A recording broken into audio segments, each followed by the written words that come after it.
하필 우리 부대에 여군이 와서 내가 인사팀에 무슨 잘못을 했길래. 그나마 커피 맛은 좋겠네. 김정훈 중령은 커피를 내려놓으며 비꼬듯 말했습니다. 공군 방호대대 작전과 회의실 오전 회의를 앞두고 몇몇 장교들이 삼삼오오 모여 잡담을 나누던 중이었습니다. 그래도 뭐 예쁘긴 하더라고요. 또 다른 장교가 조심스럽게 말을 보탰고 이어 작은 웃음소리들이 흘러나왔습니다. 대화는 점점 도를 넘고 있었지만 아무도 이를 제지하지 않았습니다. 그 순간 조용히 문이 열렸습니다. 강서연 소위가 회의실에 들어섰습니다. 순간 회의실 안의 공기가 얼어붙었습니다. 방금 전까지 웃고 떠들던 장교들은 시선을 외면하거나 헛기침을 했습니다. 강서연은 회의실 구석 빈자리에 앉은 후 깊은 숨을 내쉬었습니다. 학사장교 소위로 임관한 뒤 열정을 갖고 임하려 했지만 부대원들과 섞이지 못하고 은근히 소외받는 느낌을 받았습니다. 작전장교로 부임한 지 이제 겨우 한 달.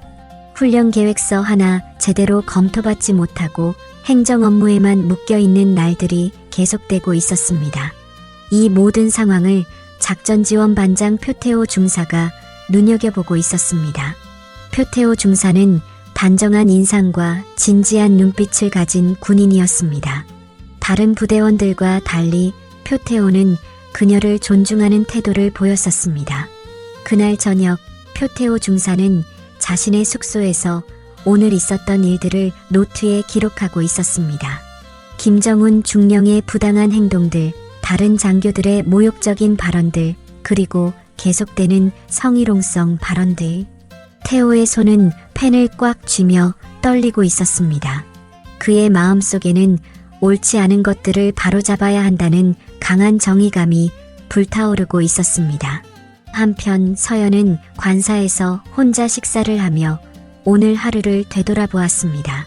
아버지에게 전화하고 싶은 마음이 들었지만 손을 뻗어 전화기를 잡기 전에 그만두었습니다. 아버지의 도움을 받는다면 그건 그녀가 원하는 방식이 아니었기 때문입니다. 더구나 딸의 일로 아버지의 위신이 손상될까 두려웠습니다. 작전과 회식이 있던 금요일 저녁 간부들이 식당에 모여 있었습니다. 김정훈 중령은 중앙에 앉아 술잔을 돌리고 있었고 그의 주변으로는 일부 장교들이 농담과 아부 섞인 이야기를 주고받고 있었습니다. 강소희, 여기 자리 비었네. 이쪽으로 와. 김정훈 중령이 잔을 흔들며 강서연 소위를 옆자리로 불렀습니다. 서연은 처음엔 못 들은 척했지만 옆자리 선배가 팔꿈치로 가볍게 툭 치며 눈짓을 주자 조용히 자리를 옮겼습니다. 강소희가 오기 전에는 우리 부대 분위기가 칙칙했는데 여자가 있으니까 분위기가 확 사네. 서연은 아무 말 없이 억지 웃음을 지으며 고개를 숙였습니다. 자리에는 눈에 띄게 빈 병들이 늘어가고 있었고 다들 술에 취해가고 있었습니다. 김정훈 중령은 아무렇지도 않게 그녀의 허벅지 위에 손을 올리며 말을 꺼냈습니다. 어이구 운동 많이 했나봐. 허벅지가 단단하네. 말은 칭찬처럼 들렸지만 사실은 다른 의미가 있었습니다. 서연은 반사적으로 몸을 옆으로 피했습니다. 김중령은 그제야 손을 거두며 멋쩍게 웃는 얼굴로 말했습니다. 놀랐어? 난 그냥 칭찬한 건데 뭘 그렇게 예민하게 굴어. 그는 웃으며 술을 한 모금 더 들이켰습니다. 순간 묘하게 정적이 흘렀고 모두가 그 상황을 모른 척했습니다. 서연은 입술 안쪽을 깨물며 감정을 눌렀고 눈앞에 술잔만 뚫어져라 바라보고 있었습니다. 그 모습을 지켜보던 표태호 중사는 손에 들고 있던 잔을 내려놓았습니다. 김정훈 중령의 손이 서연 소위의 허벅지에 닿는 장면을 똑똑히 본 그는 얼굴이 굳은 채 이를 악물었습니다. 계급 앞에서 아무 말도 할 수 없다는 현실이 더욱 그를 괴롭혔습니다. 표태호는 숙소로 돌아와 고민이 깊어가고 있었습니다. 노트북 화면에는 공군 본부 익명 제보 시스템이라는 페이지가 열려 있었습니다. 익명 제보라고는 하지만 조사가 시작되면 언젠가는 자신의 신원이 드러나 자신의 군 생활이 끝날 수도 있었습니다. 그러나 강서연 소위의 고통받는 모습이 그를 움직였습니다. 깊은 숨을 내쉰 뒤 김정훈 중령이 서연에게 했던 모욕적인 발언들, 그리고 성희롱 정황이 담긴 증거들을 제출했습니다. 3일 뒤 서연은 평소와 다른 분위기를 느꼈습니다. 작전과 참모들이 분주하게 서류를 정리하고 있었습니다. 무슨 일 있습니까? 서연이 다가가 물었습니다. 참모 중 한 명이 낮은 목소리로 대답했습니다. 본부에서 특별감찰단이 오신대. 작전과장님에 대한 익명 제보가 있었다고. 서연의 눈이 커졌습니다. 그때 복도에서 소란이 일었습니다. 작전사령관님이 직접 오신대. 누군가의 외침에 모두가 긴장했습니다. 서연은 그 말을 듣는 순간 얼어붙었습니다. 작전사령관, 그것은 다름 아닌 그녀의 아버지 강현우 중장이었습니다. 서연의 심장이 빠르게 뛰었습니다. 아버지와 딸의 관계가 밝혀진다면 그녀가 그토록 원했던 스스로의 힘으로 인정받는 길은 더 멀어질 것이었습니다. 한편 표태호는 온몸에 긴장이 감돌았습니다. 그의 신고로 인해 부대 전체가 술렁이고 있었고, 특히 사령관님이 직접 감찰을 온다는 소식은 그를 더욱 불안하게 만들었습니다. 하지만 후회는 없었습니다. 몇 시간 후 기지 상공에 헬기 소리가 울려 퍼졌습니다. 작전사령관 강현우 중장이 도착한 것입니다. 태호는 창밖으로 헬기가 착륙하는 모습을 지켜보았습니다. 이제 그가 시작한 변화는 돌이킬 수 없는 강을 건너고 있었습니다. 헬기의 날개가 멈추고 바람이 잦아들었습니다. 기지 착륙장에는 각 지휘관들이 일렬로 서서 사령관을 맞을 준비를 하고 있었습니다. 김정훈 중령도 새벽부터 급히 소환되어 긴장된 표정으로 서 있었습니다. 강현우 중장이 헬기에서 내렸습니다. 키 180이 넘는 장신의 군복이 빳빳하게 다려진 모습이었습니다. 부대원들 사이에서는 그를 강철 장군이라 불렀습니다. 사령관께 대하여 경례. 방호대 대장의 구령소리에 모두가 거수 경례를 했습니다. 강현우는 무표정한 얼굴로 경례를 받고 한 명씩 지휘관들을 스캔하듯 바라보았습니다. 그의 시선이 김정훈 중령에게 잠시 머물렀고 중령의 이마에는 식은땀이 맺혔습니다. 본부 상황실로 이동하겠다. 관계자들 모이도록. 강현우의 목소리는 낮지만 위험이 있었습니다. 그가 방호대 대장과 함께 앞서 걸어가자 참모들이 그 뒤를 따랐습니다. 한편 강서연 소위는 사무실 창문으로 헬기가 도착하는 모습을 지켜보았습니다. 소대장님, 사령관님께서 개인 면담을 하신답니다. 참모급 외의 장교들도 차례로 들어가야 한다고 합니다. 서연의 얼굴이 창백해졌습니다. 피할 수 없는 상황이 되었습니다. 본부 상황실은 이미 엄숙한 분위기로 가득했습니다. 강현우 중장은 테이블 위에 놓인 서류들을 꼼꼼히 검토하고 있었습니다. 익명 제보에 첨부된 증거자료와 내부 민원 기록들이었습니다. 김정훈 중령, 들어오게. 문이 열리고 김정훈이 들어왔습니다. 그의 얼굴은 평소의 오만함 대신 불안감으로 가득했습니다. 제보 내용 중 음성 파일을 재생해보게. 강현우의 지시에 참모가 버튼을 눌렀습니다. 녹음된 김정훈 중령의 목소리가 방 안에 울려 퍼졌습니다. 강소희, 여기 자리 비었네. 이쪽으로 와. 강소희가 오기 전에는 우리 부대 분위기가 칙칙했는데 여자가 있으니까 분위기가 확 사네. 어이구, 운동 많이 했나봐. 허벅지가 단단하네. 놀랐어? 난 그냥 칭찬한 건데 뭘 그렇게 예민하게 굴어. 녹음이 끝나자 방 안은 더욱 무거운 침묵에 휩싸였습니다. 강현우의 눈에 분노가 서렸습니다. 이 녹음 내용을 설명해보게. 김정훈은 당황한 기색이 역력했습니다. 사령관님, 그건... 강현우는 손을 들어 그의 말을 끊었습니다. 다른 증언들도 확인했네.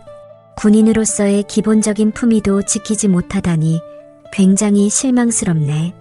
김정훈의 얼굴이 창백해졌습니다. 작전지원 반장을 불러오게. 잠시 후 표태호가 긴장된 모습으로 방에 들어왔습니다. 태호의 명찰을 보던 강현우의 눈이 잠시 멈칫했습니다. 표태호? 그 이름이 그에게 무언가를 상기시키는 듯 했습니다. 직접 보거나 들은 사실만 말해보게. 태호는 깊은 숨을 내쉰 뒤 또박또박 말했습니다. 작전과장은 강서연 소대장에게 지속적으로 부적절한 발언을 해왔습니다. 소대장을 고의로 무시하고 개인적인 심부름을 시키며 여러 차례 성희롱에 가까운 행동을 했습니다. 김정훈이 벌떡 일어났습니다. 사령관님, 이건 모함입니다. 함께 강현우의 단호한 목소리에 김정훈은 입을 다물었습니다. 강현우는 차분하게 태호에게 물었습니다. 자네가 제보를 한 건가? 태호는 잠시 망설이다 대답했습니다. 네, 사령관님. 제가 했습니다. 더 이상 부당한 상황을 지켜볼 수 없었습니다. 강현우는 고개를 끄덕였습니다. 정의로운 행동이었네. 우리 군에는 자네 같은 군인이 필요하지. 태호의 눈이 조금 커졌습니다. 예상 밖의 반응이었습니다. 이제 강서연 소위를 불러오게. 서연이 방에 들어왔을 때 강현우의 표정은 여전히 무거웠습니다. 겪은 일을 솔직하게 말해보게. 서연은 긴장된 목소리로 그동안의 일들을 설명했습니다. 김정훈의 부당한 대우, 업무 방해, 성희롱적 발언과 행동들. 말을 마치자 방 안은 무거운 침묵에 휩싸였습니다. 강현우는 잠시 생각에 잠겼다가 결정을 내렸습니다. 작전과장, 자네는 징계위원회에 회부될 것이며 조사 결과에 따라 보직 해임될 수도 있네. 김정훈의 얼굴이 창백해졌습니다. 사령관님, 이건 너무 가혹한. 장교에게 가장 중요한 것은 명예와 규율이네. 자네는 그 둘 다 저버렸어. 강현우의 단호한 목소리에 더 이상의 항변은 없었습니다. 김정훈은 떨리는 손으로 경례를 하고 방을 나갔습니다. 회의가 끝난 후 강현우는 태호를 따로 불렀습니다.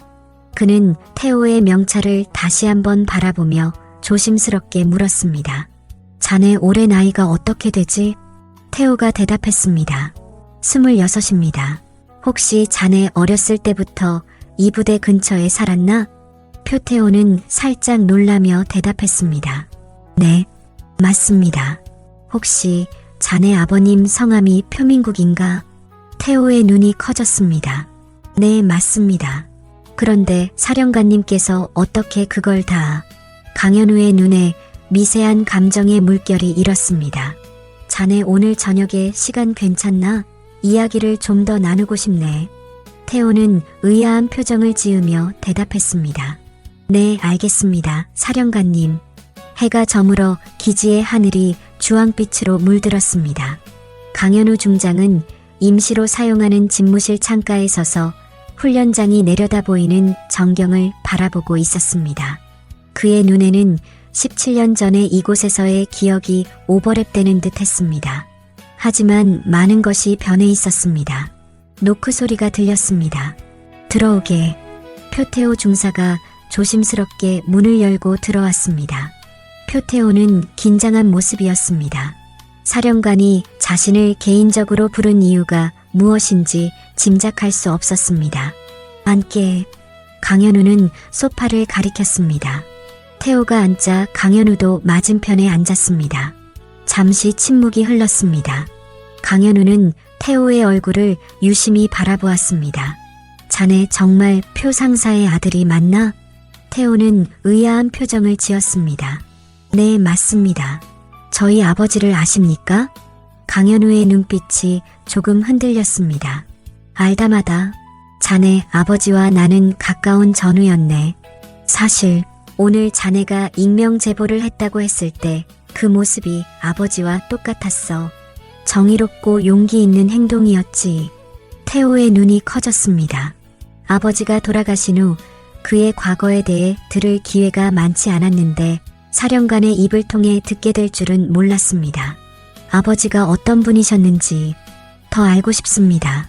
태호의 목소리에 간절함이 묻어났습니다. 강현우는 깊은 숨을 내쉬었습니다. 자네 아버지는 내가 아는 가장 용기 있고 정직한 군인이었네. 누구보다 책임감이 강했고 부하들을 자신의 가족처럼 아꼈지. 태호의 눈시울이 붉어졌습니다. 어린 시절의 흐릿한 기억 속 아버지의 모습이 선명해지는 듯 했습니다. 그리고 자네 아버지는 내 딸의 목숨을 구해주셨네. 태호의 호흡이 멈칫했습니다. 그때 노크 소리가 들렸습니다. 들어오게. 문이 열리고 강서연 소위가 들어왔습니다. 사령관님, 부르셨습니까? 서연은 태호가 있는 것을 보고 잠시 놀란 표정을 지었습니다.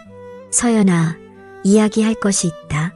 태호는 사령관이 강서연 소위를 이름으로 부르는 것을 보고 혼란스러운 표정을 지었습니다. 강현우가 깊은 숨을 내쉬었습니다. 표중사 강서연 소위는 내 딸이네. 태호의 표정이 놀라움으로 가득 찼습니다. 강현우가 두 사람에게 17년 전 이야기를 시작했습니다. 17년 전 봄이 막 시작되던 3월의 어느 날이었습니다. 공군 기지 관사 단지는 오후에 평화로운 시간을 보내고 있었습니다. 39세의 강현우 소령은 작전대대 훈련장교로서 늘 바쁜 일정을 소화하고 있었지만 그날은 특별히 일찍 퇴근해 집으로 향했습니다. 그의 아내 한미영이 세상을 떠난 지 이제 막 100일이 지났기 때문이었습니다. 갑작스런 심장마비로 그녀를 잃은 후 현우의 삶은 완전히 달라졌습니다. 특히 이제 막 7살이 된 딸 서연이를 어떻게 키워야 할지 막막했습니다. 현우는 관사 앞에 서서 잠시 숨을 고르고 표정을 정돈했습니다. 딸 앞에서는 언제나 강한 아빠의 모습을 보여주려 했기 때문입니다. 문을 열자 조용한 집안이 그를 맞이했습니다. 서연아, 아빠 왔어. 작은 방에서 서연이가 나왔습니다. 까만 동그란 눈에 엄마를 닮은 긴 속눈썹, 그리고 쓸쓸한 표정의 작은 얼굴. 여느 7살 아이답지 않게 조용하고 어른스러운 아이였습니다. 아빠, 오늘은 일찍 왔네요. 현우는 서연의 머리를 쓰다듬었습니다. 그래, 오늘은 아빠가 저녁 준비할게. 서연은 고개를 끄덕였습니다. 말은 없었지만 그녀의 눈빛에는 외로움이 가득했습니다. 미영이 세상을 떠난 후 서연은 덜 웃고 더 조용해졌습니다. 어린 나이에 감당하기 힘든 상실감을 겪은 것이었습니다. 현우가 주방에서 라면을 끓이려고 할 때 초인종이 울렸습니다. 서연이 문을 열었습니다. 서연이 잘 있었어? 이모가 맛있는 김밥 가져왔어. 밝고 따뜻한 목소리와 함께 이미경이 들어왔습니다. 그녀는 옆 관사에 사는 표 상사의 아내였습니다. 분식집을 운영하는 그녀는 종종 음식을 가져와 외롭게 남겨진 부녀를 챙겼습니다. 고마워요, 재수씨. 항상 신경 써주시고. 현우가 주방에서 나와 인사했습니다. 이미경은 웃으며 고개를 저었습니다. 무슨 소리예요? 서로 돕고 사는 거지요. 어차피 태호 녀석은 학원 갔다가 남편이 데리고 올 거라 저도 혼자 저녁 먹을 참이었어요. 이미경은 서연의 손을 잡고 식탁으로 향했습니다. 그녀의 마음은 따뜻했고 목소리는 엄마처럼 부드러웠습니다. 서연은 그녀 곁에서 조금씩 웃음을 되찾고 있었습니다. 이모가 오늘은 특별히 서연이 좋아하는 참치김밥 만들었어. 같이 먹자. 이미경은 김밥통을 열고 서연의 접시에 예쁘게 담아주었습니다. 서연의 얼굴에 오랜만에 환한 미소가 번졌습니다. 와, 맛있겠다. 고마워요, 이모. 현우는 그 모습을 바라보며 가슴이 뭉클해졌습니다. 아내가 떠난 후 이미경은 서연에게 마치 엄마 같은 존재가 되어주고 있었습니다. 재수씨, 정말 고맙습니다. 미영이가 떠난 후로 서연이가 이렇게 웃는 걸 보기 힘들었는데 이미경은 미소를 지으며 현우에게 위로의 말을 건넸습니다. 힘내세요, 과장님. 시간이 약이라고 서연이도 조금씩 나아질 거예요. 저녁 식사가 끝나고 세 사람은 거실에 앉아 이야기를 나누었습니다. 이미경은 분식집 이야기, 동네 소식, 그리고 가끔은 아이들 키우는 팁까지 들려주었습니다. 그녀의 이야기는 현우의 어깨에 쌓였던 무거운 짐을 조금씩 덜어주는 듯 했습니다. 과장님, 혹시 필요하시면 태호 아빠가 주말에 서연이 데리고 놀이터도 가고 그럴 수 있대요. 태호도 또래 동생이 생기면 좋아할 것 같고요. 현우는 고마움에 고개를 끄덕였습니다. 정말 감사합니다. 우리 모두 군인 가족이잖아요. 서로 의지하면서 살아야지요.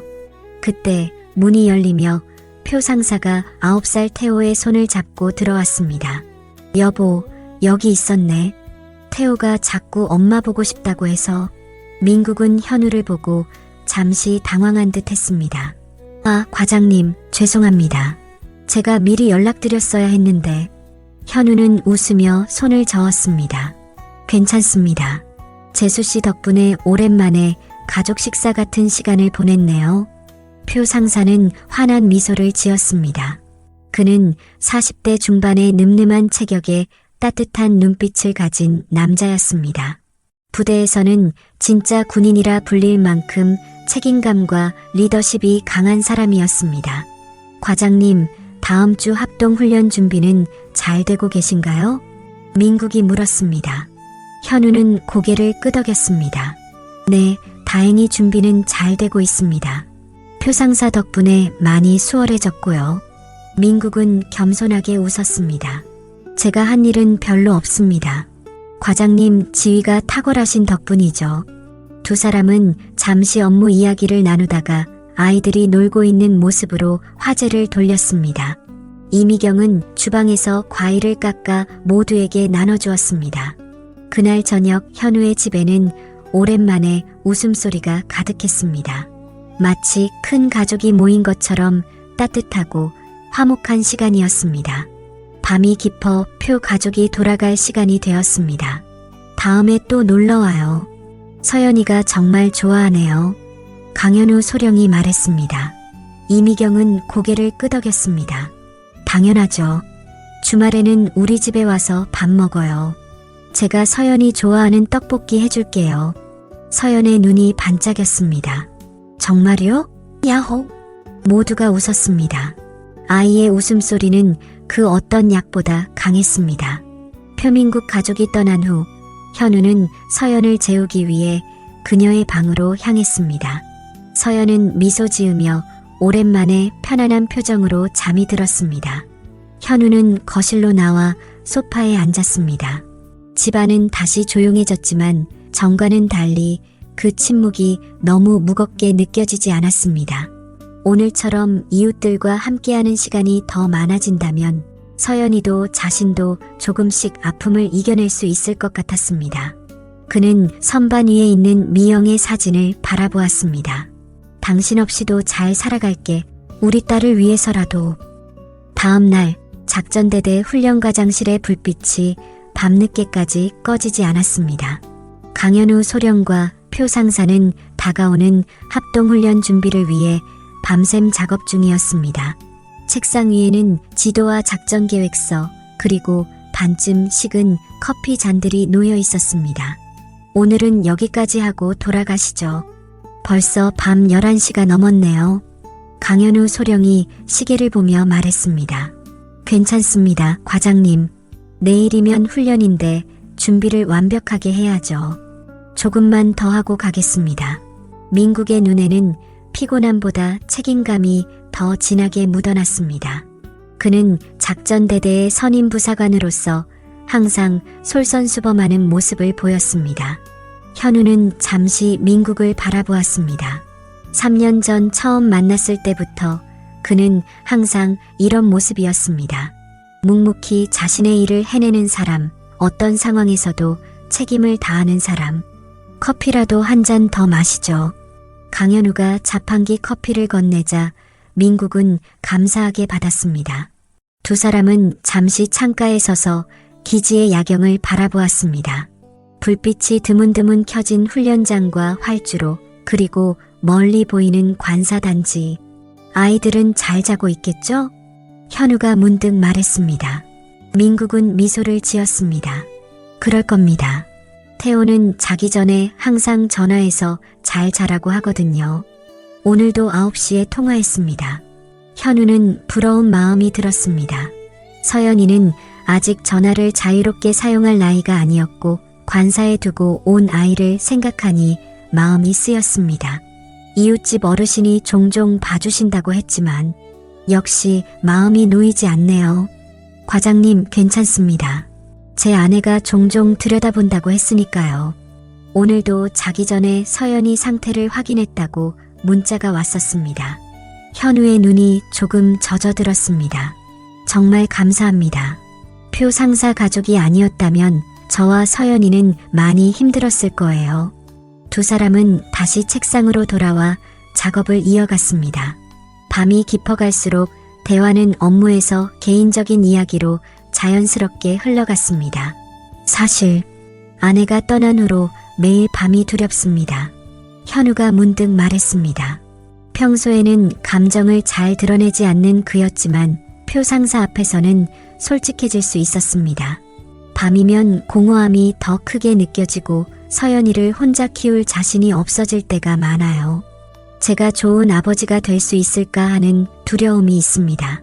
민국은 잠시 생각에 잠기다가 대답했습니다. 과장님, 저도 태호를 키우면서 매일 두렵습니다. 제 아버지는 일찍 돌아가셨고 어머니 혼자 저를 키우셨어요. 좋은 아버지가 어떤 것인지 배울 기회가 없었죠. 민국의 눈에는 자신의 어린 시절 기억이 스쳐 지나가는 듯 했습니다. 하지만 제가 깨달은 건 완벽한 부모는 없다는 거예요. 그저 최선을 다하는 겁니다. 태호에게 제가 해줄 수 있는 건 무조건적인 사랑과 안전한 울타리뿐이니까요. 현우는 고개를 끄덕였습니다. 그의 말에 깊은 공감이 느껴졌습니다. 아내는 항상 저보다 서연이를 더 잘 이해했어요. 때로는 아이의 마음을 읽는 것 같았거든요. 하지만 저는 그저 군인일 뿐입니다. 민국은 미소를 지었습니다. 과장님은 훌륭한 아버지십니다. 저는 과장님이 서연이를 바라보는 눈빛을 봤습니다. 그 안에는 세상의 모든 사랑이 담겨 있었어요. 두 사람의 대화는 깊어졌습니다. 표 상사는 태호가 어떤 사람이 되었으면 좋겠나요? 현우가 물었습니다. 민국은 창밖을 바라보며 대답했습니다. 저는 태호가 자신이 원하는 삶을 살았으면 좋겠습니다. 굳이 군인이 될 필요는 없어요. 다만 정직하고 용기 있는 사람이 되었으면 합니다. 어려운 사람을 돕고 옳은 일을 위해 목소리를 낼 수 있는 사람이요. 현우는 민국의 말에서 깊은 아버지의 사랑을 느꼈습니다. 서연이는 어머니를 많이 닮았어요. 강인하면서도 따뜻한 마음을 가졌죠. 아내는 항상 서연이가 자신의 길을 찾아 당당하게 살기를 바랐습니다. 군대라는 특수한 환경 속에서 가정을 꾸리는 어려움, 자녀를 키우며 겪는 고민, 그리고 미래에 대한 꿈까지 그들은 단순한 상관과 부하가 아닌 인생의 동반자로서 서로를 이해하고 있었습니다. 마침내 준비를 마친 것은 밤 12시가 가까워서였습니다. 이제 정말 집에 가봐야겠네요. 내일 훈련 전에 잠시라도 쉬어야 할 테니 현우가 말했습니다. 민국도 동의하며 일어났습니다. 과장님, 오늘 이야기 감사합니다. 평소에는 이런 대화를 나눌 기회가 없으니까요. 현우는 미소를 지었습니다. 나도 고맙네, 표 상사. 덕분에 마음이 한결 가벼워졌어. 두 사람은 밤이슬이 내린 기지를 함께 걸었습니다. 다음 날 합동훈련이 진행되었습니다. 강현우와 표민국의 철저한 준비 덕분에 훈련은 순조롭게 진행되고 있었습니다. 그러나 예상치 못한 사고가 발생했습니다. 한 병사가 장비 조작 미숙으로 위험한 상황에 놓였습니다. 장비가 오작동하면서 무거운 철제 구조물이 쓰러지기 시작한 것입니다. 모두가 당황하여 뒤로 물러선 그 순간 민국은 망설임 없이 앞으로 뛰어들었습니다. 조심해. 민국은 병사를 밀어내고 쓰러지는 구조물에 어깨를 맞았습니다. 다행히 크게 다치지는 않았지만 그의 어깨에는 상처가 생겼습니다. 현우는 그 모습을 지켜보며 깊은 감명을 받았습니다. 민국은 자신의 안전보다 부하의 안전을 먼저 생각했고 위험 앞에서 망설이지 않았습니다.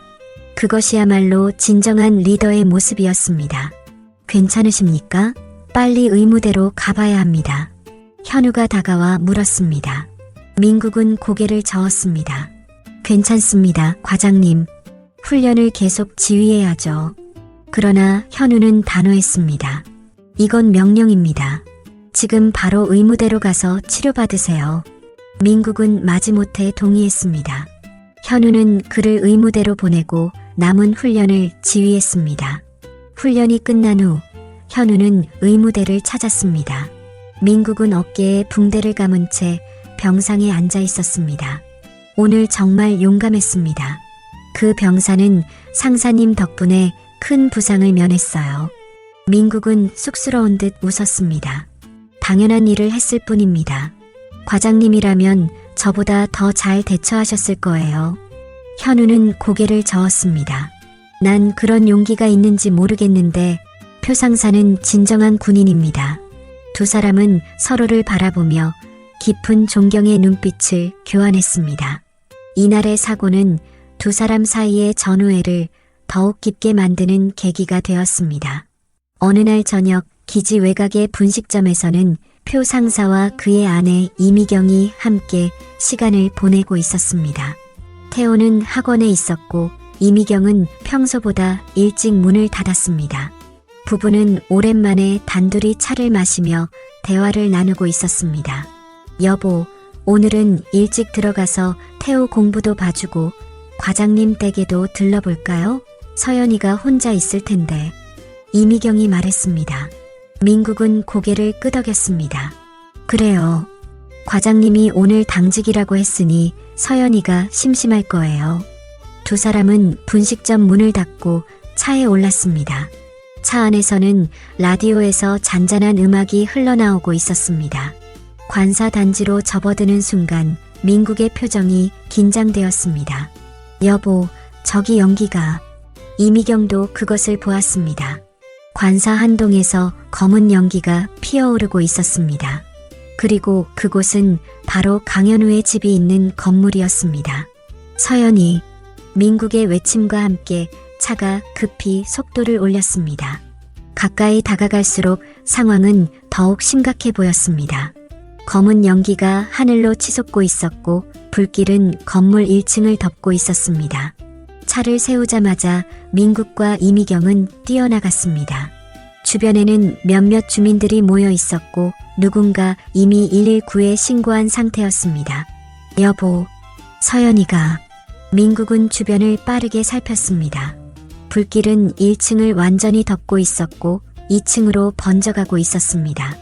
강현우의 집은 2층에 위치해 있었습니다. 여보, 강현우 소령님에게 연락해요. 내가 들어가 볼게요. 이미경은 놀라서 남편의 팔을 붙잡았습니다. 안 돼요. 너무 위험해요. 소방차를 기다려야 해요. 민국은 결연한 표정으로 고개를 저었습니다. 소방차가 도착하려면 시간이 걸릴 거예요. 그때까지 서연이를. 말을 마치지 못한 채 민국은 휴대폰을 꺼냈습니다. 과장님, 관사에 불이 났습니다. 서연이가 안에 있어요. 전화기 너머로 현우의 놀란 목소리가 들렸습니다. 뭐라고? 내가 지금 당장 가겠네. 과장님, 제가 서연이를 구하겠습니다. 소방차를 기다릴 시간이 없어요. 민국의 단호한 목소리에 현우는 잠시 말을 잇지 못했습니다. 표 상사, 내가 지금 바로 출발할게. 과장님, 지금 당직이시죠? 부대에서 관사까지 20분은 걸릴 겁니다. 그 전에 제가. 민국은 전화를 끊고 이미경에게 휴대폰을 건넸습니다. 여보, 소방서에 다시 연락하고 과장님이 도착하면 상황을 알려줘요. 이미경의 눈에 눈물이 고였습니다. 여보, 제발 조심해요. 민국은 아내의 손을 꼭 잡았습니다. 걱정 마요. 곧 서연이와 함께 나올게요. 민국은 재빨리 주변을 살폈습니다. 정면 출입구로는 들어갈 수 없었습니다. 불길이 너무 강했기 때문입니다. 그는 건물 옆으로 돌아갔습니다. 비상계단이 있었지만 그 역시 연기에 휩싸여 있었습니다. 여기밖에 없군. 민국은 망설임 없이 비상계단으로 뛰어들었습니다. 뜨거운 열기와 매캐한 연기가 그를 덮쳤지만 그는 멈추지 않았습니다. 계단을 올라 2층에 도착했을 때 복도는 이미 짙은 연기로 가득했습니다. 서연아, 서연아, 삼촌이야. 어디 있니? 민국은 옷을 적셔 입과 코를 가리고 엎드려 기어갔습니다. 강현우의 집 문 앞에 도착했을 때 문은 잠겨 있었습니다. 민국은 망설임 없이 어깨로 문을 밀었습니다. 한 번, 두 번, 세 번째에 문이 열렸습니다. 집안은 연기로 가득했고 시야는 거의 보이지 않았습니다. 서연아, 어디 있니? 약한 기침 소리가 화장실 쪽에서 들렸습니다. 민국은 그 소리를 따라 기어갔습니다. 화장실 문을 열자 작은 서연이가 수건을 물에 적셔 얼굴을 가리고 욕조에 웅크리고 있었습니다. 삼촌, 서연의 작은 목소리에 민국의 가슴이 뭉클해졌습니다. 서연아, 괜찮아. 삼촌이 구하러 왔어. 이제 안전한 곳으로 데려갈게. 민국은 재빨리 서연을 안아들었습니다. 그리고 젖은 수건으로 서연의 얼굴을 다시 감싸주었습니다. 눈을 꼭 감고 숨을 참아. 곧 밖으로 나갈 거야. 민국은 서연을 품에 안고 왔던 길을 되돌아갔습니다. 하지만 상황은 더욱 악화되고 있었습니다. 복도에 불길이 더 새져 있었고 천장 일부가 무너지고 있었습니다. 민국은 재빨리 생각을 정리했습니다. 창문을 통해 나가는 것이 유일한 방법이었습니다. 그는 서연을 안고 거실로 향했습니다. 창문을 열려고 했지만 열기로 인해 창문 손잡이가 뜨거웠습니다. 민국은 자신의 옷으로 손을 감싸고 창문을 열었습니다. 민국은 창문 밖을 내다보았습니다. 아래에는 이미 여러 사람들이 모여 있었고 그 중에는 이미경도 있었습니다. 여보, 서연이 찾았어요. 뭐라도 받을 준비해요. 이미경과 주변 사람들은 재빨리 이불과 담요를 모았습니다. 그들은 그것을 펼쳐들고 기다렸습니다. 서연아, 무서울 수 있지만 삼촌을 믿어. 저기 이모가 기다리고 있어. 이제 내려보낼게. 민국은 서연을 창문 밖으로 내밀었습니다. 작은 소녀의 눈에는 두려움이 가득했지만 그녀는 고개를 끄덕였습니다. 아래에 있는 이모랑 아저씨들이 너를 받을 거야. 서연은 민국의 손을 꼭 잡았습니다. 삼촌도 같이 내려와야 해요. 민국은 서연의 머리를 쓰다듬었습니다. 당연하지. 너를 먼저 안전하게 내려보내고 나도 내려갈게. 민국은 서연을 조심스럽게 내려보냈습니다. 아래에 사람들이 펼친 담요 위로 서연이 안전하게 떨어졌습니다. 이미경이 재빨리 서연을 안아들었습니다. 그 순간 무시무시한 소리와 함께 민국이 서 있던 거실 천장 일부가 무너져 내렸습니다. 여보, 이미경의 절규가 울려 퍼졌습니다. 민국의 모습이 연기 속으로 사라졌습니다. 먼 거리에서 소방차 사이렌 소리가 들려왔습니다. 그러나 그 소리는 너무 멀게만 느껴졌습니다. 소방차 사이렌 소리가 관사 단지에 울려 퍼졌습니다. 불길 속에서 표민국의 모습이 사라진 지 몇 분이 지났지만 이미경에게는 영원과도 같은 시간이었습니다. 그녀는 서연을 안고 절망적인 눈빛으로 불타는 건물을 바라보았습니다. 여보, 제발. 서연은 이미경의 품에 안겨 울고 있었습니다. 작은 아이의 눈에는 공포와 혼란이 가득했습니다. 소방관들이 도착하자마자 화재 진압과 구조 작업이 시작되었습니다. 2층에 사람이 있습니다. 빨리요. 이미경의 절박한 외침에 소방관들은 신속하게 움직였습니다. 산소 마스크를 쓴 소방관들이 불길 속으로 들어갔습니다. 불은 이제 건물 전체를 뒤덮고 있었고 검은 연기가 하늘로 치솟았습니다. 그때 강현우 소령이 도착했습니다. 그의 얼굴은 창백했고 눈에는 극도의 공포가 서려 있었습니다. 서연아. 현우의 외침에 이미경이 고개를 돌렸습니다. 과장님, 서연이는 여기 있어요. 현우는 이미경에게 달려가 서연을 품에 안았습니다. 딸의 무사함을 확인한 그의 눈에 눈물이 고였습니다. 아빠, 서연의 떨리는 목소리에 현우는 주변을 둘러보았습니다. 표 상사는 이미경의 눈에서 눈물이 흘러내렸습니다. 아직 안 해. 현우의 얼굴이 굳어졌습니다. 그는 서연을 이미경에게 다시 맡기고 불타는 건물로 달려갔습니다. 과장님, 안 돼요. 이미경의 외침이 그를 멈추게 했습니다. 소방관 한 명이 현우를 붙잡았습니다. 접근하면 안 됩니다. 이제 저희가 왔으니 저희가 구조하겠습니다. 현우는 소방관의 팔을 뿌리치려 했지만 여러 명이 그를 막았습니다. 내 전우가 안에 있어. 이거 나. 현우의 절박한 외침이 밤하늘에 메아리 쳤습니다. 그러나 불길은 너무 거셌고 건물의 구조는 점점 더 위태로워지고 있었습니다. 소방관들의 구조 작업이 계속되었습니다. 시간이 흐를수록 희망은 점점 더 희미해졌습니다. 건물 일부가 무너지는 소리와 함께 불길이 더욱 거세게 타올랐습니다. 이미경은 서연을 안고 무릎을 꿇고 앉았습니다. 여보, 제발 돌아와요.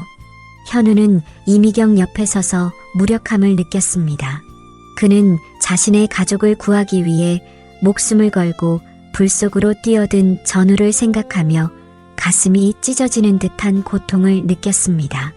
그때 소방관 몇 명이 건물에서 누군가를 들것에 실어 나오고 있었습니다. 이미경과 현우는 그들에게 달려갔습니다. 들것 위에는 표민국이 누워 있었습니다. 그의 얼굴과 몸은 그을음과 화상으로 뒤덮여 있었고 호흡은 극도로 약했습니다. 여보, 이미경의 절규가 밤 공기를 찢었습니다. 응급구조대가 즉시 산소 마스크를 민국의 얼굴에 대고 응급처치를 시작했습니다. 의식이 없습니다. 화상이 심하고 연기 흡입도 상당히 진행됐습니다. 바로 병원으로 이송해야 합니다. 구급대원의 말에 이미경의 얼굴이 창백해졌습니다. 현우는 민국의 손을 잡았습니다. 그 손은 차갑고 힘이 없었습니다. 표 상사, 정신 차려요. 현우의 목소리가 떨렸습니다. 그러나 민국의 의식은 돌아오지 않았습니다. 구급차가 준비되고 민국은 재빨리 차에 실렸습니다. 이미경은 남편과 함께 구급차에 올랐습니다. 출발 직전 그녀는 현우와 서연을 바라보았습니다. 과장님, 태우가 학원에서 곧 돌아올 거예요. 제발. 현우는 고개를 끄덕였습니다. 걱정 마세요. 제가 태우를 돌볼게요. 어서 가세요. 구급차는 사이렌을 울리며 밤길을 달려갔습니다. 현우는 서연을 안고 남겨진 채 그 뒷모습을 바라보았습니다. 이웃들이 다가와 위로의 말을 건넸고 군 관계자들도 현장에 도착했습니다. 현우는 모두에게 필요한 지시를 내리며 상황을 통제했지만 그의 마음은 이미 병원에 가 있었습니다. 잠시 후 9살 태호가 학원 차량에서 내려 관사 단지로 들어왔습니다. 혼란스러운 현장을 보고 아이의 얼굴에 당혹감이 번졌습니다. 현우는 자신이 해야 할 가장 어려운 일을 해야 함을 깨달았습니다. 그는 서연을 이웃에게 맡기고 태호에게 다가갔습니다. 태호야. 현우는 태호의 눈높이에 맞춰 무릎을 꿇었습니다. 어떻게 이 어린아이에게 상황을 설명해야 할지 막막했습니다. 아저씨, 이게 어떻게 된 거예요? 우리 엄마 아빠는 어디 있어요? 태호의 순진한 눈동자가 현우를 바라보았습니다. 현우는 깊은 숨을 내쉬고 최대한 차분하게 말했습니다. 태호야, 내 아빠가 아주 용감한 일을 했어. 태호의 눈이 커졌습니다. 하지만 내 아빠가 다치셔서 지금 병원에 계셔. 엄마도 같이 계시고. 태호의 눈에 눈물이 고였습니다. 아빠, 많이 다치셨어요? 현우는 태호의 어깨를 부드럽게 잡았습니다. 지금 의사 선생님들이 열심히 치료하고 계셔. 우리도 병원에 가보자. 현우는 서연과 태호를 데리고 병원으로 향했습니다. 차 안에서 두 아이는 조용했습니다. 서연은 태호의 손을 잡고 있었고 태호는 창밖을 멍하니 바라보고 있었습니다. 병원에 도착했을 때 이미경은 수술실 앞 의자에 앉아 있었습니다. 그녀의 얼굴은 눈물로 젖어 있었고 두 손은 기도하듯 모아져 있었습니다. 엄마, 태호가 달려가 이미경의 품에 안겼습니다. 모자는 말없이 서로를 껴안았습니다. 현우는 서연의 손을 잡고 조용히 다가갔습니다. 상황이 어떻습니까? 이미경은 힘없는 목소리로 대답했습니다. 아직 수술 중이에요. 화상이 너무 심하고 폐 손상도. 그녀는 말을 잇지 못했습니다. 태호는 어머니의 무릎에 기대어 조용히 울고 있었습니다. 시간은 더디게 흘렀습니다. 밤이 깊어갔지만 아무도 자리를 떠나지 않았습니다. 서연은 피로에 지쳐 의자에서 잠이 들었고 태호도 이미경의 품에 안겨 깊은 잠에 빠졌습니다. 현우는 커피를 들고 이미경 옆에 앉았습니다. 조금 드세요. 이미경은 고개를 저었지만 현우의 권유에 결국 커피를 한 모금 마셨습니다. 과장님, 민국 씨가 괜찮을까요? 이미경의 떨리는 목소리에 현우는 대답하지 못했습니다. 그는 그저 그녀의 손을 잡아줄 뿐이었습니다. 새벽 3시 수술실 문이 열렸습니다. 의사가 무거운 표정으로 나왔습니다. 이미경과 현우는 벌떡 일어났습니다. 가족분이신가요? 이미경이 고개를 끄덕였습니다. 네, 제가 아내입니다. 의사는 깊은 한숨을 내쉬었습니다. 죄송합니다. 최선을 다했지만. 이미경의 다리에 힘이 빠졌습니다. 현우가 재빨리 그녀를 부축했습니다. 아니요, 그럴 수 없어요. 민국 씨는. 이미경의 절규가 병원 복도에 울려 퍼졌습니다. 그녀의 슬픔에 찬 울음소리에 태호가 잠에서 깨어났습니다. 엄마, 아빠는? 이미경은 아들을 바라볼 수 없었습니다. 그녀는 그저 태호를 품에 안고 흐느낄 뿐이었습니다. 태호는 상황을 이해하지 못했지만 무언가 끔찍한 일이 일어났음을 느꼈습니다. 현우는 무릎이 풀려 벽에 기대어 섰습니다. 그의 눈에서도 눈물이 흘러내렸습니다. 자신의 딸을 구하기 위해 목숨을 바친 전후, 그의 희생을 어떻게 받아들여야 할지 알 수 없었습니다. 의사는 유가족에게 필요한 절차를 안내했고 현우는 그 모든 과정에서 이미경과 태호를 도왔습니다. 현우도 그의 곁에 서서 작별 인사를 전했습니다. 미안하네. 자네의 희생은 절대 잊지 않을게. 현우의 조용한 맹세가 병실에 울려 퍼졌습니다. 그것은 단순한 약속이 아니라 영원히 지켜야 할 의무였습니다. 표민국의 장례식은 군장으로 치러졌습니다. 많은 전우들이 참석하여 그의 용기와 희생을 기렸고 부대에서는 그를 위한 특별 훈장을 추서했습니다. 강현우 중장이 들려준 이야기는 여기까지였습니다. 그 일이 있고 몇 개월 뒤 나는 타부대로 보직이동되었어. 그 이후로는 연락이 점차 뜸해지다가 10년 전부터는 연락이 끊겼지. 17년 전 이야기를 마친 강현우의 눈가에는 눈물이 맺혀 있었습니다. 오랜 시간이 지났지만 그날의 기억은 여전히 생생했습니다. 표태호의 눈에서도 눈물이 흘러내렸습니다. 그는 아버지의 마지막 순간을 이렇게 자세히 들은 적이 없었습니다. 어머니는 항상 아버지가 영웅처럼 떠났다는 말만 했을 뿐 그날의 구체적인 이야기는 하지 않았습니다. 너무 아픈 기억이었기 때문이었을 것입니다. 강서연은 충격에 휩싸인 누구에게도 말하지 못한 채 어린 시절의 기억 조각들을 맞추고 있었습니다. 불길, 연기, 누군가의 강인한 팔에 안겨있던 순간들, 그리고 그 사람이 바로 태호의 아버지였다는 사실. 제가 2번이나 구원을 받은 셈이군요. 서연의 목소리가 떨렸습니다. 17년 전에는 반장님의 아버지께서, 그리고 지금은 반장님 본인이. 태호는 고개를 들어 서연을 바라보았습니다. 그의 눈에는 수줍음과 함께 깊은 감정이 서려 있었습니다. 소대장님, 저는 단지 옳은 일을 했을 뿐입니다. 강현우는 잠시 두 젊은이를 바라보았습니다. 그들 사이에 무언가 특별한 감정이 자라나고 있다는 것을 느낄 수 있었습니다. 운명이 이렇게 두 사람을 다시 이어준 것이었을까요? 자네 어머니는 어떻게 지내시나? 강현우가 조심스럽게 물었습니다. 태호의 표정이 조금 어두워졌습니다. 어머니는 아버지가 돌아가신 후 저를 키우느라 정말 고생하셨습니다. 한 번도 불평하지 않으셨지만 얼마나 힘드셨을지. 태호의 목소리가 잠시 갈라졌습니다. 그는 깊은 숨을 내쉬고 계속했습니다. 분식집을 계속 운영하고 계십니다. 처음에는 관사 근처였지만 지금은 도시 외곽으로 이전했죠. 아버지의 군인 연금과 함께 저를 대학까지 보내셨습니다. 현우는 고개를 숙였습니다. 서연은 태호의 손을 조심스럽게 잡았습니다. 반장님, 아버지의 희생이 있었기에 제가 오늘 이 자리에 있습니다. 정말 감사드립니다. 강현우는 두 사람을 바라보며 미소를 지었습니다. 그는 책상에서 사진 한 장을 꺼냈습니다. 이거 오랫동안 간직해왔네. 그것은 17년 전 두 가족이 함께 찍은 사진이었습니다. 젊은 시절의 강현우와 표민국, 그리고 아내 이미경, 어린 태호와 서연이 웃고 있었습니다.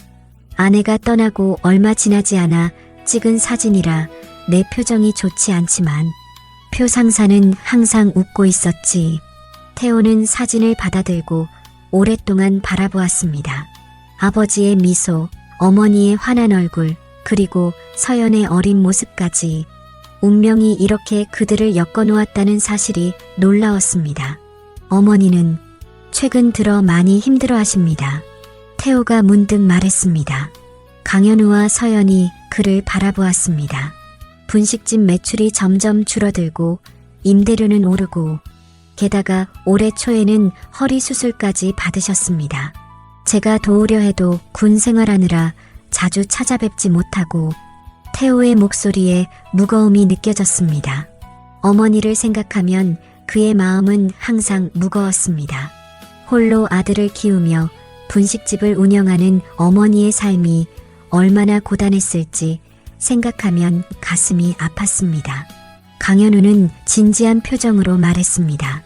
이제라도 재수 씨를 만나 뵙고 싶네. 서연도 고개를 끄덕였습니다. 저도 이모를 뵙고 싶어요. 어릴 때 기억은 희미하지만 항상 따뜻하게 대해주셨다는 것만은 기억합니다. 태호의 얼굴에 미소가 번졌습니다. 어머니가 정말 좋아하실 것 같습니다. 세 사람은 주말에 이미경의 분식집을 방문하기로 약속했습니다. 태호는 어머니에게 미리 연락을 드리겠다고 했습니다. 늦었으니 오늘은 이만 돌아가 쉬게. 내일도 바쁜 하루가 될 테니. 강현우가 말했습니다. 태호는 일어나 경례를 했지만 그의 표정은 이제 더 이상 단순한 군인과 지휘 간의 관계가 아니었습니다. 그들은 운명으로 엮인 가족과도 같은 사이였습니다.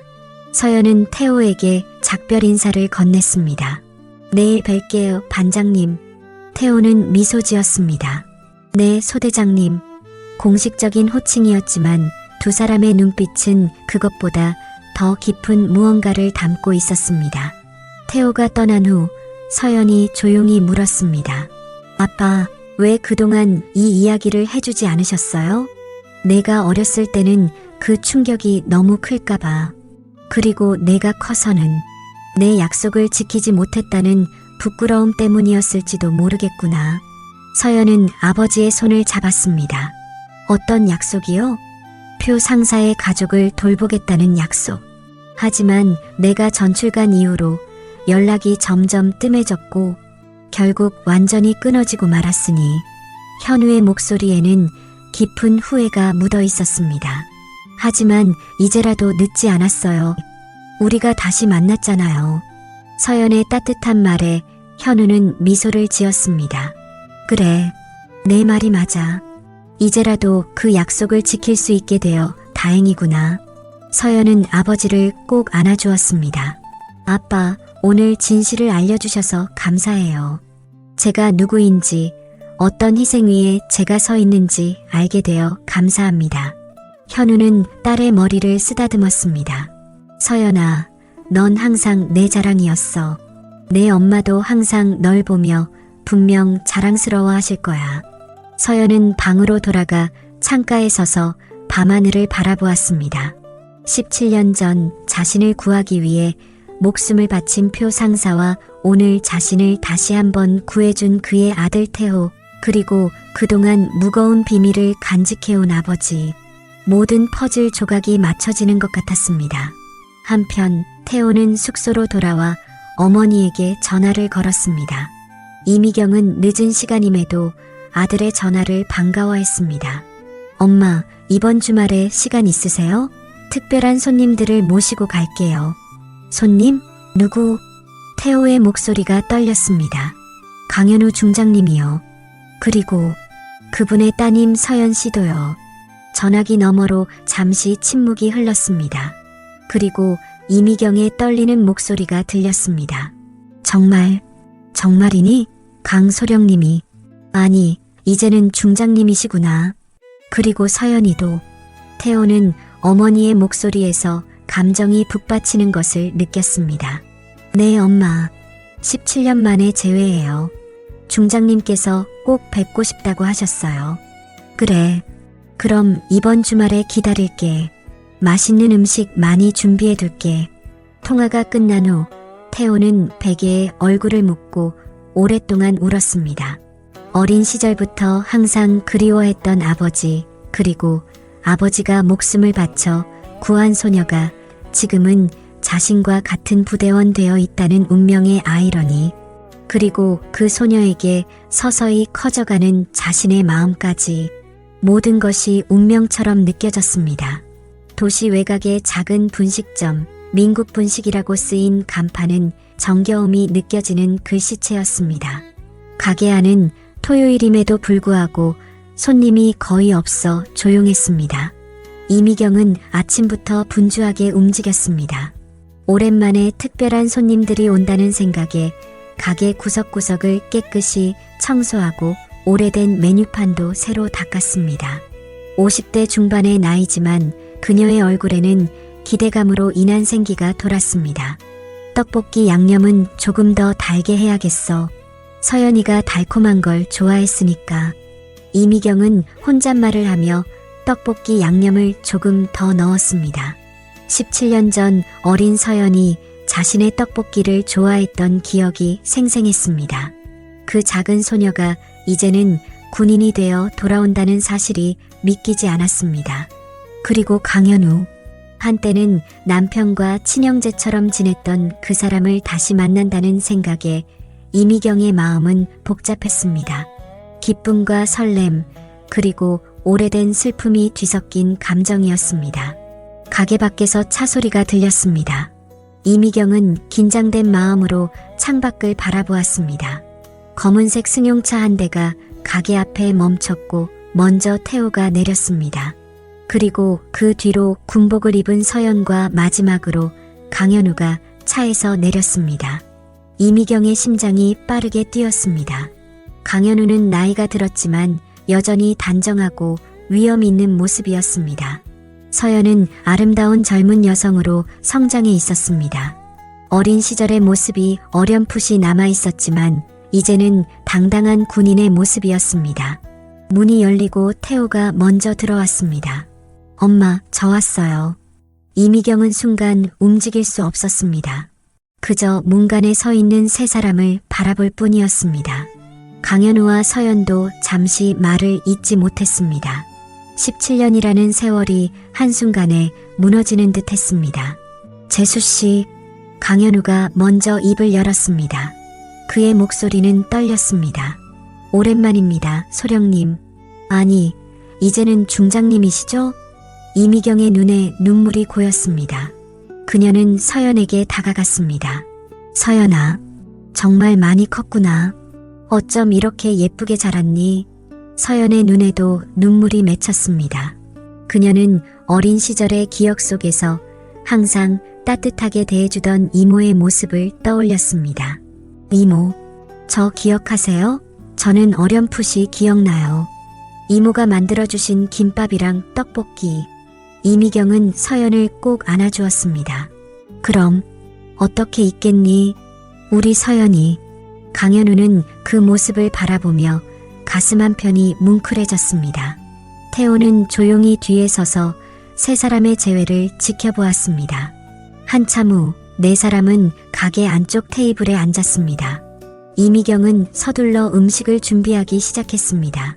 떡볶이, 김밥, 순대, 튀김, 분식집의 모든 메뉴가 테이블 위에 올라왔습니다. 이미경의 손맛은 여전했습니다. 특히 떡볶이는 달콤하면서도 매콤한 맛이 일품이었습니다. 정말 맛있어요, 이모. 서연이 환하게 웃으며 말했습니다. 어릴 때 기억 그대로예요. 이모 떡볶이가 최고였거든요. 이미경은 서연의 말에 기쁜 미소를 지었습니다. 우리 서연이 입맛은 그대로구나. 식사를 하며 네 사람은 지난 17년간의 이야기를 나누었습니다. 강현우는 군 생활과 서연을 키우며 겪었던 일들을, 이미경은 분식집을 운영하며 태호를 키웠던 이야기를 들려주었습니다. 아들이 군인이 되겠다고 했을 때 솔직히 많이 무서웠어요. 이미경이 조용히 말했습니다. 남편처럼 위험한 일을 하게 될까봐. 하지만 태호는 굳은 결심이었고 결국 아버지의 길을 따라가게 됐네요. 태호는 어머니의 손을 잡았습니다. 엄마, 걱정하지 마세요. 저는 아버지처럼 용감한 사람이 되고 싶었을 뿐이에요. 강현우는 태호를 바라보며 고개를 끄덕였습니다. 자네 아버지는 정말 용감했네. 그리고 자네도 그 용기를 물려받았어. 부조리를 바로잡으려 했던 모습이 그걸 증명하지. 대화가 깊어지며 강현우는 문득 질문했습니다. 분식집은 어떻게 운영되고 있나요? 경영난이 있다고 들었는데. 이미경의 표정이 조금 어두워졌습니다. 요즘은 좀 힘들어요. 이 동네가 개발된다는 소문에 임대료가 많이 올랐거든요. 게다가 큰 프랜차이즈들이 들어오면서 손님도 줄었고. 강현우는 생각에 잠겼습니다. 그리고 조심스럽게 말을 꺼냈습니다. 사실 부대 내 위탁식당 자리가 하나 비어 있습니다. 지난 업체가 계약을 종료했거든요. 이미경이 놀란 표정으로 강현우를 바라보았습니다. 군인 가족, 특히 순직 군인 가족에게는 우선권이 있고 이미경 씨의 요리 솜씨라면 부대원들이 정말 좋아할 것 같은데요. 이미경의 눈이 커졌습니다. 그녀는 잠시 말을 잇지 못했습니다. 그게 정말인가요? 서연이 기쁜 표정으로 거들었습니다. 이모, 정말 좋은 기회인 것 같아요. 부대 식당은 안정적이고 군인들은 맛있는 음식에 목말라 있거든요. 태호도 놀란 표정이었지만 곧 환한 미소를 지었습니다. 엄마, 한번 도전해보는 게 어떨까요? 제가 도울게요. 이미경은 잠시 생각에 잠겼습니다. 새로운 시작에 대한 두려움도 있었지만 동시에 이것이 기회라는 생각도 들었습니다. 그럼 한번 알아볼게요. 정말 감사합니다. 강현우는 미소를 지었습니다. 저도 오랫동안 못 지킨 약속을 이제라도 지킬 수 있어 다행입니다. 부대 위탁식당 입찰 마감일이 다가오고 있었습니다. 이미경의 거실 테이블 위에는 서류들이 가득했습니다. 사업계획서, 메뉴 제안서, 예산계획, 그리고 각종 증명서들. 이미경은 이런 서류 작업에 익숙하지 않아 머리를 싸매고 있었습니다. 엄마, 이 부분은 제가 정리했어요. 태호가 노트북을 들고 와서 보여주었습니다. 휴가를 얻어 어머니를 돕기 위해 집에 온 그는 밤새 사업계획서를 작성하고 있었습니다. 고마워, 태호야. 내가 없었으면 엄마 혼자 어떻게 했을까? 이미경은 아들의 머리를 쓰다듬었습니다. 엄마, 걱정하지 마세요. 분명 잘 될 거예요. 엄마의 요리 실력은 최고니까요. 이미경은 미소를 지었지만 눈에는 불안함이 서려 있었습니다. 20년 동안 작은 분식집을 운영하던 그녀에게 군부대 위탁식당은 큰 도전이었습니다. 그때 현관 초인종이 울렸습니다. 태호가 문을 열자 서연이 서 있었습니다. 주말 외출복 차림의 그녀는 평소와 다른 모습이었습니다. 안녕하세요, 이모. 서연의 얼굴에는 미소가 가득했습니다. 그녀의 손에는 서류 가방이 들려 있었습니다. 서연아, 이렇게 직접 와줘서 고마워. 이미경이 반갑게 맞이했습니다. 서연은 거실로 들어와 가방을 열었습니다. 제가 부대 행정실에서 입찰 관련 정보를 좀 더 얻어왔어요. 그리고 성공적인 위탁업체 사례도 몇 가지 정리해 왔고요. 서연이 꺼낸 서류들은 체계적으로 정리되어 있었습니다. 이미경과 태호는 서연이 가져온 자료들을 살펴보았습니다. 와, 정말 자세하게 준비해 왔네요. 태호가 감탄했습니다. 서연은 쑥스러운 듯 미소 지었습니다. 아버지에게도 여쭤봤어요. 심사위원들이 중요하게 보는 부분들이요. 세 사람은 함께 입찰 준비를 시작했습니다. 서연은 행정적인 부분을, 태호는 예산과 계획 부분을, 이미경은 메뉴와 운영 방식을 담당했습니다. 마치 작은 팀처럼 서로 협력하며 일했습니다. 몇 주 후 결과 발표 날이 왔습니다. 이미경은 아침부터 불안한 마음에 분식집 청소에 열중했습니다. 결과를 기다리는 마음이 너무 초조해 가만히 있을 수 없었기 때문입니다. 오후 2시 태호에게서 전화가 왔습니다. 엄마, 우리가 선정됐어요. 방금 발표 났어요. 이미경의 손이 떨렸습니다. 정말? 정말이니? 네, 군인 유가족 가산점이 크게 작용했대요. 게다가 심사위원들이 엄마의 메뉴 계획에 높은 점수를 줬다고 해요. 이미경은 그 자리에 주저앉고 말았습니다. 그녀의 눈에서는 눈물이 흘러내렸습니다. 17년 동안의 고단한 삶 끝에 찾아온 새로운 기회였습니다. 그날 저녁 이미경의 분식집에서는 작은 축하 모임이 열렸습니다. 강현우와 서연, 태호, 그리고 이미경이 함께 모였습니다. 이미경 씨의 새 출발을 축하합니다. 강현우가 건배를 제안했습니다. 모두가 소주잔을 들어 축하의 인사를 나누었습니다. 정말 감사합니다. 이런 기회를 주셔서. 이미경의 목소리가 감정에 북받쳐 떨렸습니다. 강현우는 고개를 저었습니다. 제가 한 일은 없습니다. 모두 이미경 씨의 노력과 실력 덕분이죠. 태호는 어머니의 손을 꼭 잡았습니다. 엄마, 축하해요. 이제 새로운 시작이에요.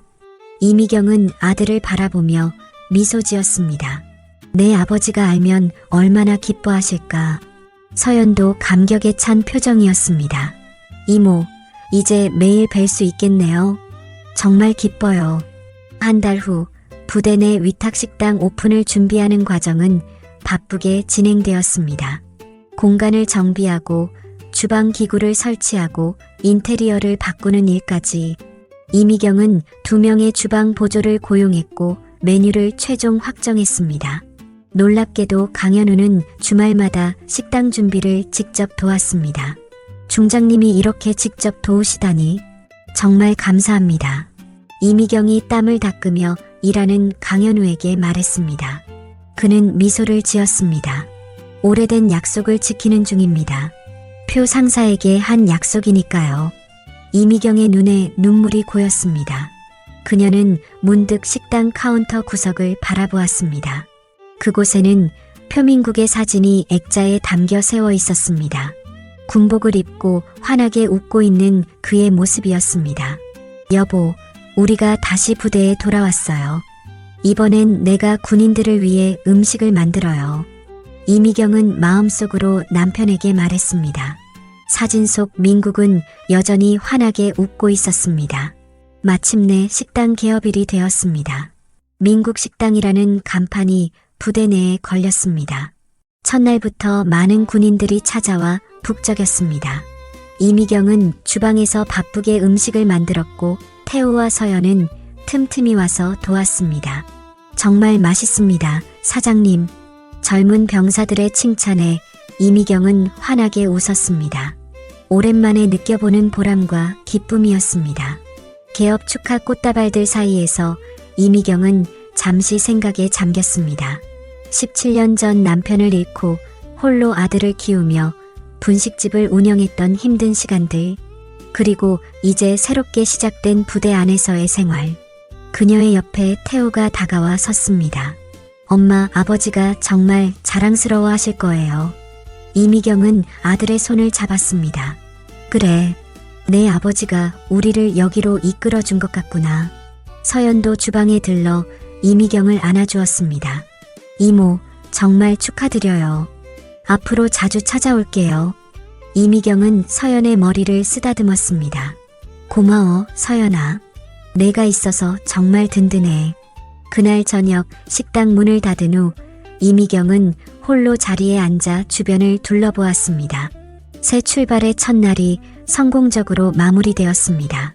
그녀는 민국의 사진을 바라보며 미소 지었습니다.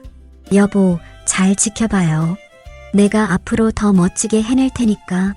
몇 달이 흘러 가을의 선선한 바람이 기지를 감싸고 있었습니다. 민국 식당은 부대 내에서 가장 인기 있는 공간으로 자리 잡았습니다. 이미경의 정성이 담긴 음식은 군인들 사이에서 소문이나 식사 시간마다 긴 줄이 늘어설 정도였습니다. 오늘도 북적이네요, 이모. 서연이 점심시간을 이용해 식당에 들렀습니다. 이미경은 바쁜 와중에도 환한 미소로 서연을 반겼습니다. 서연아, 와줘서 고마워. 오늘은 내가 좋아하는 떡볶이 특별 메뉴로 준비했어. 이미경은 한결 밝아진 모습이었습니다. 경영이 안정되면서 얼굴에 생기가 돌고 어깨에 짊어졌던 무거운 짐이 내려간 듯 했습니다. 식당 한쪽 테이블에는 강현우가 이미 앉아 있었습니다.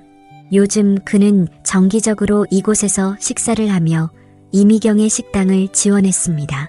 아버지, 서연이 다가가 인사했습니다. 앉으렴. 태호도 곧 온다고 하더구나. 잠시 후 태호가 도착했습니다.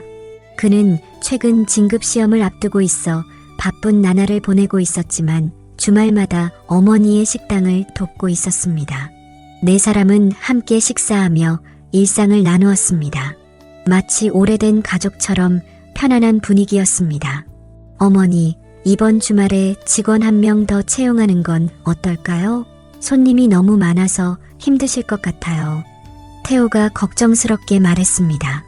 이미경은 고개를 끄덕였습니다. 그래야 할 것 같구나. 사람들이 민국 식당을 많이 찾아주니 감사할 따름이야. 식사를 마친 후 서연과 태호는 함께 기지 내 작은 공원을 걷기로 했습니다. 두 사람은 지난 몇 달간 서로에 대한 마음을 차츰 확인하고 있었습니다. 덕분에 어머니가 정말 행복해 보여요. 감사해요. 태호가 조용히 말했습니다. 서연은 미소를 지었습니다. 저도 이모를 보면 제 어머니가 살아계셨다면 어땠을까 상상하게 돼요.